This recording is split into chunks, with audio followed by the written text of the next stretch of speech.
Because of what we did on this day, in this election, at this defining moment, change has come to America. Americans who sent a message to the world that we have never been just a collection of individuals or a collection of red states and blue states. We are and always will be the United States of America.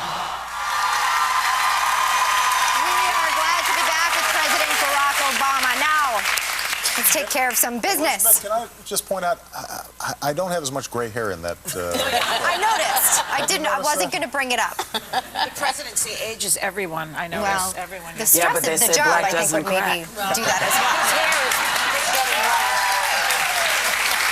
I want to get to something that's really important to so many Americans. You had promised that the stimulus bill would cap unemployment at 8%. We're at near 10% across the country, 12% in my home state of Rhode Island. We are in a state of chronic joblessness. Yet, and we heard in the beginning of the show as well, you claim that there's saved jobs, a standard that's not been used before by any administration. It's frustrating to hear that saved jobs boasting, because it doesn't feel that way to Americans when they don't have jobs and they're losing jobs. How can you continue and your administration continue to say that you are saving jobs when, in fact, people are losing jobs? Well, actually, Elisabeth, what's happened is that we've gained private sector jobs for the last 5 months. So we were losing jobs when I was sworn in. As I said, 750,000 jobs per month. We've now gained jobs for 5 consecutive months in the private sector. You're absolutely right that it's not enough. And if you don't have a job right now, the only answer that you want to hear is, I'm hired. Right. So the frustration that people have is entirely justified. Now, I have to tell you, though, this isn't just my standard, Elisabeth, or my administration standard. There was a report that came out by a couple of economists just today, including John McCain's former economist, that said that had we not taken the steps that we took, you would have actually seen millions of more jobs lost, and we would be in a Great Depression. So I know that's not satisfying and it's not good enough. I think the word saved is what's troubling people. Well, it makes a difference, though, if your job was one of the ones that saved. So, I mean, let me give you...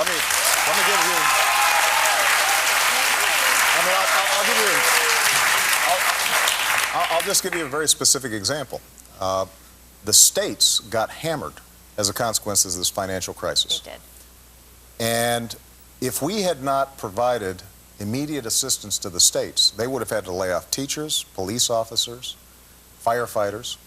This was not just a matter of the jobs for those people. It's also the services that would have been lost, kids who would not have had teachers in the classroom. So here's the challenge. We went through the worst crisis since the Great Depression. And we are now bouncing back, but we're not bouncing back as quick as we need to.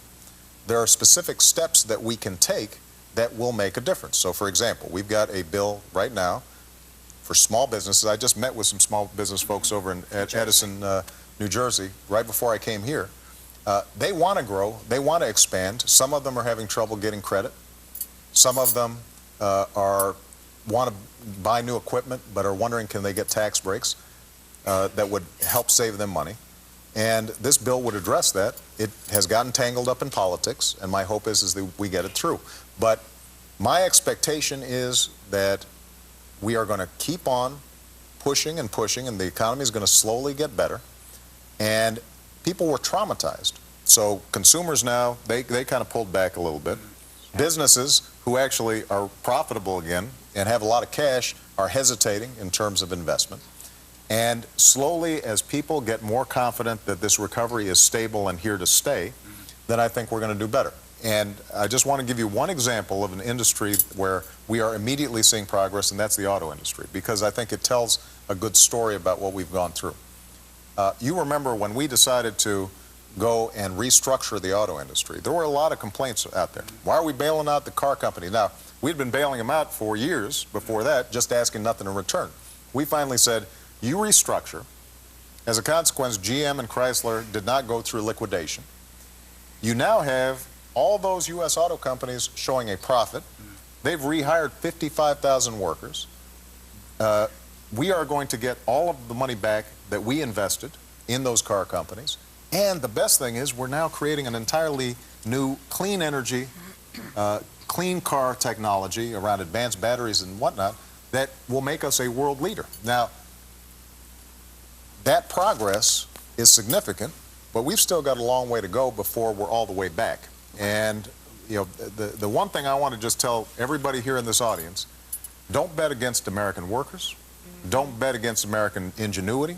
We still have the best workers in the world, the best technology in the world, the best universities in the world. And if we get our mojo back over the next several months, then I am absolutely confident that we are going to be doing terrific. But we're going to have to make some fundamental structural changes as we go along. We have more time later on, but I've got to get to Afghanistan because it's so much in the news right now. This week, Congress voted to spend another, what, $59 billion for the war, but 100 Democrats, much larger number than last year, refused to vote for your plan. And now we hear about a leak of secret documents. Pakistan maybe is friendlier to the rebels than you are. Supposedly we're there because of Al-Qaeda. There are only 50 or so members of Al-Qaeda in Afghanistan. Why don't we get out? Well, look, war is always tough. And I want to point out that when I came in, and during the campaign, I was very explicit. We need to bring an end to the war in Iraq, and we need to refocus our strategy in Afghanistan because it's not working. All the leaks that came out in this WikiLeaks thing that occurred this week just confirmed what I was saying during the campaign, which was from 2004 onward, Afghanistan was under-resourced. We took our eye off the ball. We were distracted with Iraq. Now, here's the good news. We are ending our combat operations in Iraq this month because of the incredible heroism of our troops and because of the Iraqi people. We are now in a position to end our combat operations. In Afghanistan, we've still got a lot of work to do. And the problem that we've got is that although Al-Qaeda right now is primarily in Pakistan, in those border regions between Afghanistan and Pakistan, it's not hard for them to move in and out across those borders. These are uncontrolled borders.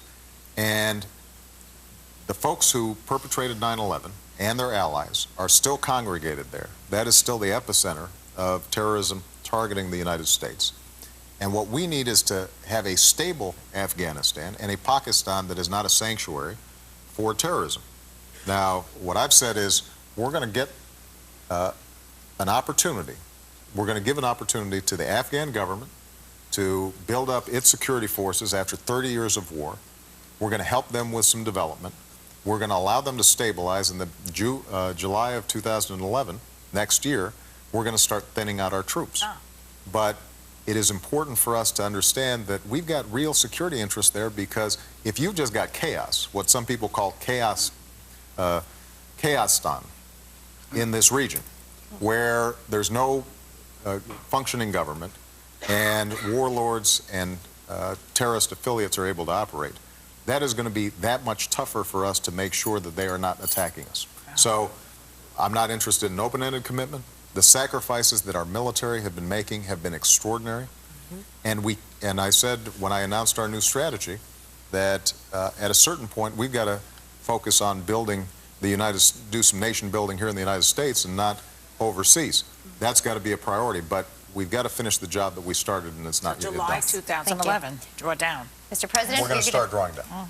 We thank you for that, and we will also be back with more. President Barack Obama, when we return.